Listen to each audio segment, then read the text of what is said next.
Addict ইউজিংয়ে নিজেকে সবথেকে বড় ভাবতে শুরু করে, হিরো ভাবে নিজেকে অনেক বড় করে দেয়। বড় ভাবতে ভাবতে কখন তার জীবন এবং এই গোটা দুনিয়া তাকে জিরো করে দেয়, হিরো থেকে জিরো বানিয়ে দেয়, সেটা ইউজিং এসে বুঝতে পারে না।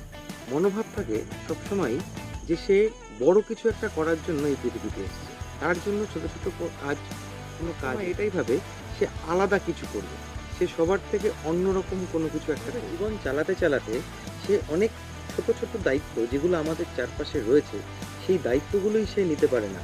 বড় দায়িত্ব, তো সেটা তার দায়িত্ব, কর্তব্য, এগুলো সব কিছু থেকে সে ধীরে ধীরে পালাতে শুরু করে। কোনো বিজনেস করতে চায়, তাহলে সে সেই বিজনেসটা কীরকম হবে, তার বিজনেসের স্বপ্নটা, সেটা নিয়েই সে ভাবতে পারে, কিন্তু সেই জায়গাটায় কিভাবে পৌঁছতে হয়, কী রুটিন